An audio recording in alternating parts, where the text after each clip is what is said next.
Bem-vindos de volta, pessoal. Que bom ter vocês aqui com a gente. É isso aí. E, gente, vocês não vão acreditar no material que a gente recebeu dos nossos ouvintes. A coisa tá pegando fogo, a gente vai se aprofundar nas últimas reviravoltas, nas idas e vindas do deputado federal Hugo Motta. O bicho tá pegando. E o foco aqui é entender, decifrar os motivos por trás dessa mudança, dessa virada de chave, principalmente em relação ao 8 de janeiro. E essa questão da anistia que tá dando o que falar, né? Então se preparem, porque o que a gente descobriu aqui pode ser, assim, de cair o queixo, sabe? E talvez a gente consiga entender melhor para onde o Motta tá indo, o que ele pretende fazer. Exatamente. A gente, ao analisar as fontes, a gente percebeu 2 pontos principais. O primeiro é essa mudança, essa guinada na opinião do Hugo Motta em relação aos presos do dia 8 de janeiro, né? Ele meio que tá se alinhando com o discurso, com a narrativa do Alexandre de Moraes e do STF. E o segundo ponto, e esse é o ponto que talvez seja o mais importante, mas cheio de implicações, são as acusações de corrupção. Nossa. Que envolvem o Motta e o pai dele. Realmente é uma mudança, assim, drástica, né? Porque no começo, pelo que a gente tinha visto, ele parecia solidário aos presos do 8 de janeiro. Ele chegou até a questionar se as punições estão sendo justas, se não estava exagerando, né? Sim. Mas, de repente, ele muda completamente o discurso e começa a negar que existe censura no Brasil, que existe perseguição política, presos políticos. Uma virada e tanto. E a gente precisa entender o que aconteceu, né? E para começar a desvendar essa história toda, vamos falar daquele jantar, né, na casa do Alexandre de Moraes, que parece que foi um ponto crucial nessa mudança toda. Esse jantar misterioso. Misterioso. Que aconteceu lá em Brasília, a casa do Moraes, realmente ele levanta muitas perguntas, né? Principalmente pelo momento em que ele aconteceu, um dia antes do Moleça mudar o discurso, uma semana antes de todo aquele rolo com o julgamento do Bolsonaro. E quem estava nesse jantar, né? A lista de convidados é de arrepiar. Tinha o Alckmin, o vice-presidente, o Gon Neto, o procurador-geral da República, o chefe da PF, o André Rodrigues, o próprio Hugo Motta, o Davi Alcolumbre e pasme, 8 dos 11 ministros do STF. Tava lá o Moraes, o Gilmar Mendes, o Dias Toffoli, Luiz Fux, Fatim, Flávio Dino, Nunes Marques e o Barroso. Olha só, tava todo mundo que é importante, né? Do executivo, do judiciário, legislativo.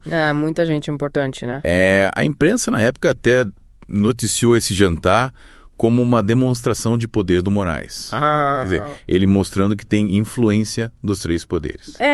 E o mais importante é que não era só um jantarzinho social, né? Ali estavam as pessoas que estavam investigando, acusando e julgando o Bolsonaro. E junto com ele estavam Motta, que é uma peça-chave nessa questão da anistia, né? Exatamente. E você mencionou os ministros do STF que estavam lá e que podem ter um papel decisivo no futuro do Bolsonaro, né? E teve um fato que aconteceu logo depois desse jantar que me deixou encucado. O Nunes Marques, que foi indicado pelo Bolsonaro, mudou de voto e passou a votar contra o impeachment do Moraes e do Dino. Pois é, né? Será que isso tem alguma coisa a ver com o jantar? Olha, a gente não tem como saber ao certo, né? Mas é no mínimo estranho, isso Estranho, né? acontecer logo depois do jantar. O ponto aqui é que os princípios de Bangalore, que a gente sempre fala, eles não são só teoria. Eles falam que a confiança no judiciário, ela depende não só de ser justo, mas também de parecer justo. E esse jantar, ele meio que coloca em dúvida essa aparência de justiça, né? Como é que fica a questão da anistia nesse contexto todo? Porque parece que depois dessa mudança do Motta, a anistia ficou mais distante. Né? Exatamente. Se o presidente da Câmara, que é quem decide que vai ser votado ou não, muda de ideia assim, de repente, esse alinho com o STF, a chance da anistia ser aprovada diminui bastante. Então, esse jantar pode ter influenciado bastante essa situação. Pode ter sido uma forma de pressionar o Motta, né? Exatamente. E a gente precisa falar da segunda razão secreta que você mencionou, que são as acusações de corrupção contra o Motta, né? Sim. Além dessa mudança de discurso depois do jantar, apareceram denúncias graves de que o Motta estava envolvido em esquemas de corrupção usando as emendas parlamentares dele. Teve até uma decisão da Justiça Federal da Paraíba, lá em 2017, com o depoimento de um empresário, o José Luiz Machado, da Costa Neto, que disse que o Motta cobrava 10% de comissão para liberar as emendas. 10%? 10%. É muita coisa. É um absurdo, né? E tem aquele caso da empresa Só Constrói, né? Que recebeu dinheiro de uma emenda do Motta para fazer uma obra pública lá em Malta. Exatamente. E tem também a acusação de que ele estava direcionando emendas para a cidade, que o pai dele era prefeito. Esse é conflito de interesses na cara dura, né? Total, né? Usando o dinheiro público em benefício próprio. E como é que isso tudo se conecta com o jantar lá na casa do Moraes? Olha só, pensa bem. É. No jantar, estavam presentes o chefe da PF, que é quem investiga esse tipo de crime, o Procurador-Geral da República, que pode denunciar o Mota, e os ministros do STF, que podem julgar ele. Sim. Então, na mesma época em que essas denúncias aparecem, o Mota se reúne com as pessoas que podem incriminar ele. Que coincidência, né? É muita coincidência. E se a gente lembrar que essas mesmas pessoas são contra a anistia, fica claro que o Mota estava numa situação bem delicada, né? Ele podia ser facilmente pressionado. Exatamente. E para piorar ainda mais a situação, a Polícia Federal abriu uma operação, a Operação Outside, que mirou o pai do Mota, o Neighbor Vanderlei, que era prefeito de Patos, na Paraíba. A PF estava investigando o pai do Mota por fraude, superfaturamento e desvio de dinheiro público. Parece que eles usaram um orçamento secreto para desviar dinheiro. Orçamento secreto, para quem não sabe, é um jeito de usar o dinheiro público sem muita transparência. É meio obscuro, né? E a investigação se concentrou num projeto de restauração de avenidas na cidade. Custou 6 milhões de reais. E a suspeita é que teve um superfaturamento de 270 mil reais através de aditivos no contrato. E a empresa que ganhou a licitação, a England, parece que tinha ligação com gente da prefeitura. É mais um caso de favorecimento, né? E o servidora pública também está sendo investigada por corrupção. E a CGU, a Controladoria Geral da União, disse que vai investigar tudo e tentar recuperar o dinheiro desviado. Isso aí. E aí, como é que essa investigação do pai do Mota se encaixa com essa paralisação da anistia e com a resistência do STF? Olha, é muita coincidência, né? O STF é contra a anistia e, de repente, a PF, que está ligada ao governo e ao judiciário, começa a investigar o pai do presidente da Câmara, que é quem pode colocar a anistia em votação. Não parece coincidência, né? Não parece. E tem mais. Logo depois que sai a notícia da investigação da PF sobre as emendas no Mota, ele pede para os líderes dos partidos não assinarem um projeto de anistia, dizendo que é para ganhar tempo. Ganhar tempo, mas tempo para quê? Tempo para quê?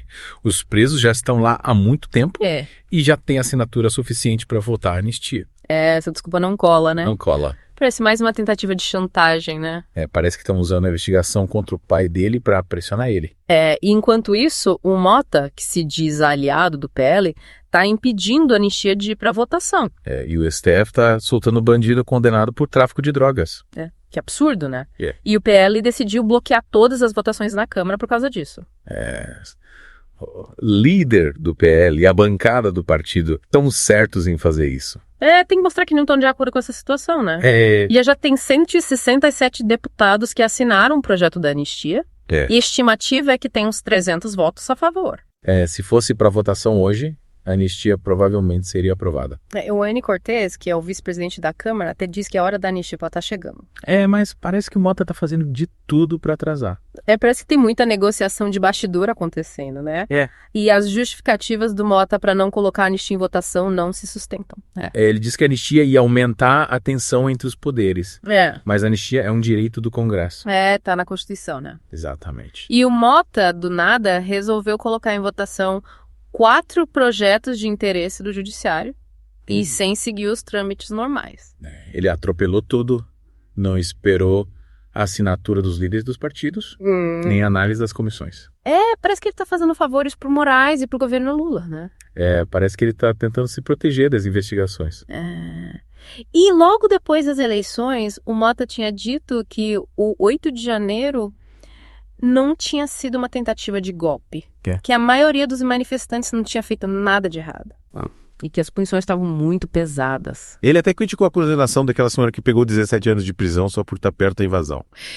Mas depois ele mudou completamente o discurso. Depois de jantar na casa do Moraes, ele começou a falar que a anistia podia piorar a crise institucional. Parece que o jantar teve um efeito, e tanto, né? Parece que o Moraes e os ministros do STF convenceram ele a mudar de lado.